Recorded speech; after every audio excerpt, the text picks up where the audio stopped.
नमस्कार। चलिए लिए चलती हूँ आपको काव्य की दुनिया में। आज कविताओं में हम पढ़ेंगे क्षितिज भाग 2 में संकलित सूर्यकांत त्रिपाठी निराला की कविता उत्साह। सूर्यकांत त्रिपाठी निराला आधुनिक काल के छायावाद के 4 प्रमुख स्तंभों में से एक रहे हैं और इन्हें इनके विशेष योगदान के कारण ही, कुछ विशेष करने के कारण ही निराला की उपाधि प्राप्त हुई। तो चलिए सबसे पहले हम जानते हैं कवि का परिचय। सूर्यकांत त्रिपाठी निराला का जन्म बंगाल के महिषादल में सन 1899 में हुआ। वे मूलतः यानी कि मूल रूप से बेसिकली गढ़ाकोला जिला उन्नाव उत्तर प्रदेश के निवासी थे। निराला की औपचारिक शिक्षा 9वीं तक महिषादल में ही हुई। उन्होंने में न आधा आएगा, सही कर लीजिएगा, स्वाध्याय से अपने आप पढ़कर संस्कृत, बांग्ला और अंग्रेजी का ज्ञान अर्जित किया। वे संगीत और दर्शन शास्त्र के भी गहरे अध्येता थे। अध्ययन करने वाला। रामकृष्ण परमहंस और विवेकानंद की विचारधारा ने उन पर विशेष प्रभाव डाला। ये 2 ऐसे व्यक्तित्व रहे हैं जिनसे वे खासे प्रभावित थे। निराला का पारिवारिक जीवन दुखों और संघर्षों से भरा था। आत्मीय जनों के असामयिक निधन ने उन्हें भीतर तक तोड़ दिया कि जो उनके अपने थे, समय से बहुत पहले उनकी मृत्यु हो गई, जिससे वो बहुत आहत हुए। साहित्यिक मोर्चे पर भी उन्होंने अनवरत संघर्ष किया कि जब लिखने के कार्य में वो आए, लेखन के क्षेत्र में आए, वहाँ भी संघर्ष करना पड़ा। क्यों? क्योंकि परंपरा से हटकर लिखने का प्रयास किया। शुरुआत इन्होंने की, जो शुरुआत करता है उसे आलोचनाएं सहनी ही पड़ती हैं और जिस कारण इन्हें बहुत संघर्ष करना पड़ा। सन 1961 में उनका देहांत हो गया। उनकी रचनाएं, जो प्रमुख काव्य रचनाएं हैं कविताओं से संबंधित, वो हैं अनामिका, परिमल, गीतिका, कुकुरमुत्ता और नए पौधे। उपन्यास, कहानी, आलोचना और निबंध लेखन में भी उनकी ख्याति अविस्मरणीय है कि केवल कविताएं ही नहीं लिखी हैं, अन्य विधाओं में भी उन्होंने हाथ आजमाया है और प्रसिद्धि प्राप्त की है। ख्याति, प्रसिद्धि। निराला रचनावली के 8 खंडों में उनका संपूर्ण साहित्य प्रकाशित है। 8 खंड निकले हैं निराला रचनावली के, जिनमें उनकी पुस्तकें प्रकाशित हो चुकी हैं। निराला विस्तृत सरोकारों के कवि हैं। विस्तृत सरोकारों से अभिप्राय कि विभिन्न विषयों को उन्होंने अपने काव्य में, अपनी रचनाओं में स्थान दिया है कि सिर्फ कविताओं में नहीं। नया भाव शिल्प, नया कथ्य शिल्प, लिखने की जो शैली है वो अलग है। जो नए सब्जेक्ट उठाए हैं जिन पर उन्होंने लिखा, उससे पहले जो नहीं लिखा जाता था, इन्होंने शुरुआत की है। और उनके काव्य में और उनकी कहानी, निबंध और उपन्यास में क्या क्या प्राप्त होता है? दार्शनिकता, फिलोसफी जिसे आप कहते हैं, विद्रोह के स्वर हैं, क्रांति के स्वर हैं। क्रांति और विद्रोह के साथ साथ प्रेम भाव भी दिखाई देता है और प्रकृति का विराट रूप और उदात्त चित्र भी, कि प्रकृति कितनी उदात्त है, यह सब उनकी रचनाओं में उपस्थित होता है, प्राप्त हो जाता है।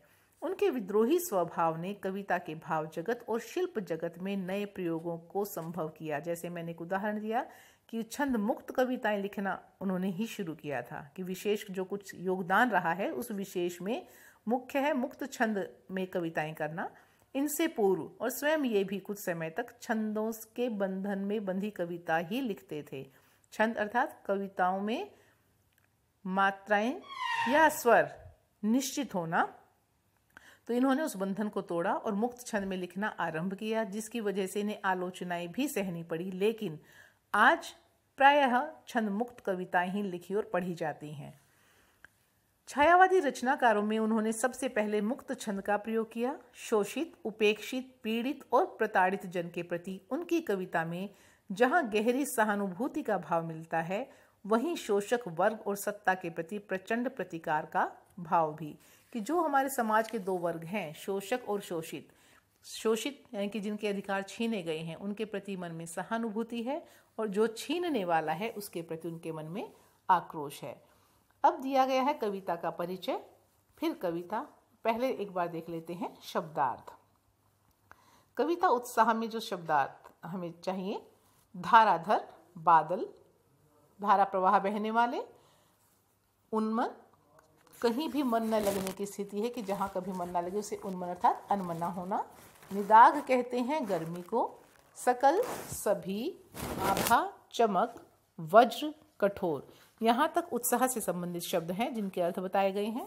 अब हम पढ़ते हैं कविता का परिचय। कविता उत्साह एक आह्वान गीत है। कि किस तरह की कविता है, हम कहेंगे आह्वान गीत है। तो आह्वान में ह हलंत के बाद वा लिखना होता है, वर्तनी का ध्यान रखिएगा। जो बादल को संबोधित है।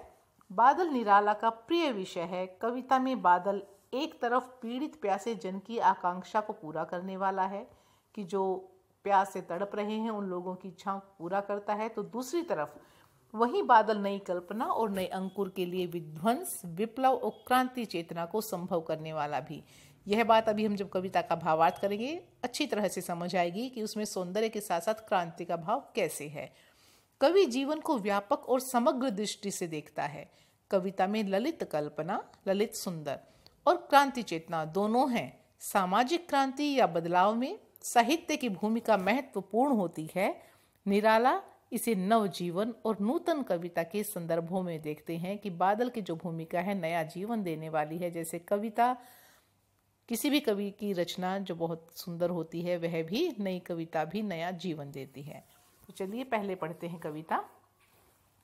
बादल गरजो घेर घेर घोर गगन धारा धरो, ललित ललित काले घुंघराले बाल कल्पना के से पाले, विद्युत छवि उर्मे कवि नवजीवन वाले, फिर भर दो बादल गरजो।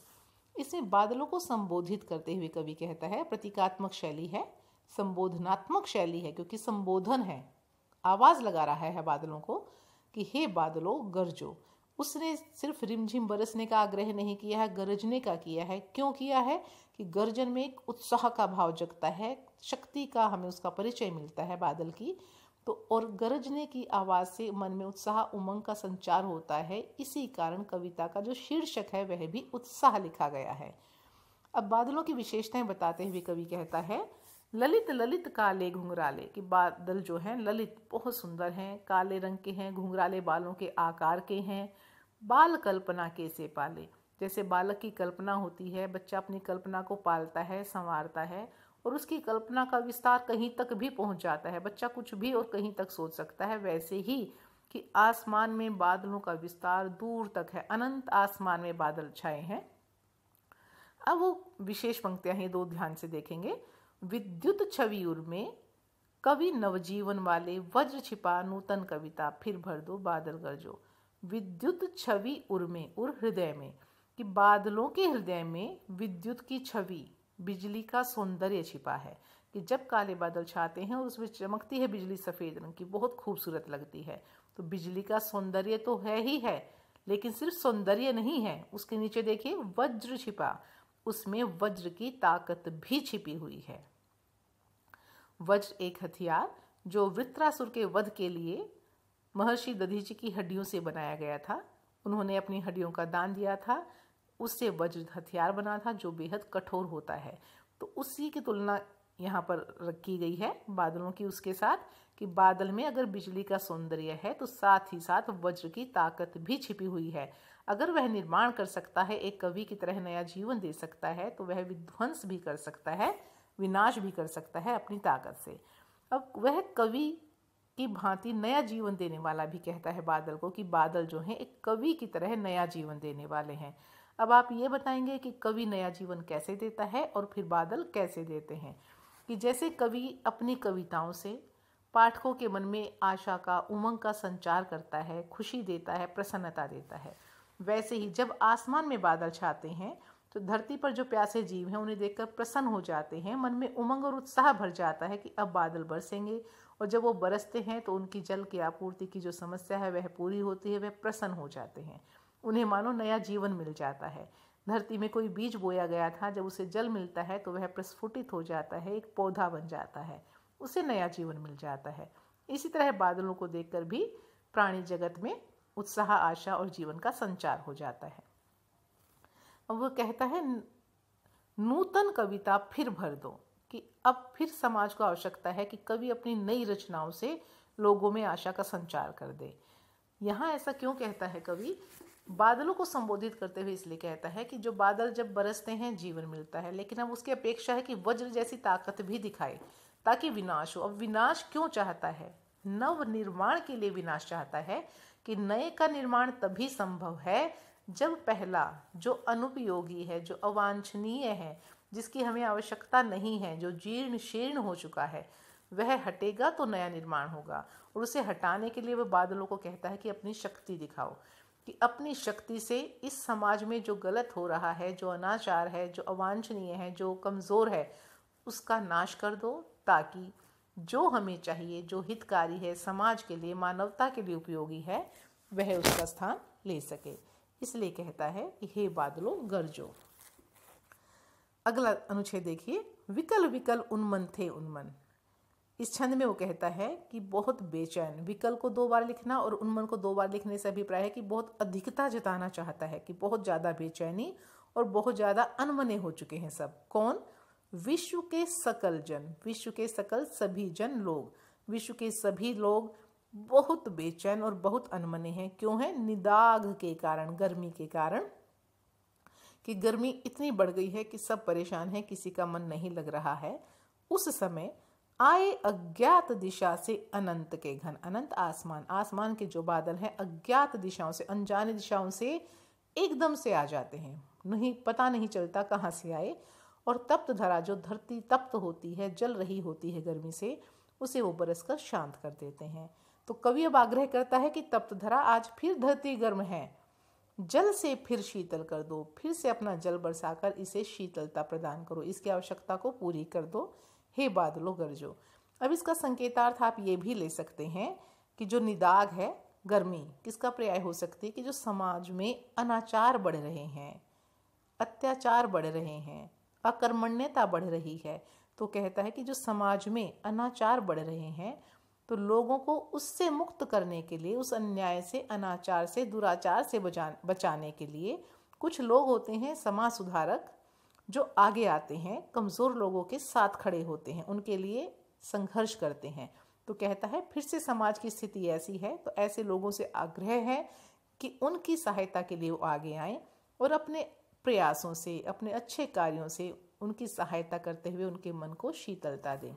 तो इस तरह बादल को कवि संबोधित करते हुए समाज में नव निर्माण की अपेक्षा करता है। तो आज की वीडियो में बस इतना ही। अगली कविता जो निराला जी की है वह करेंगे कल की वीडियो में। तब तक के लिए धन्यवाद।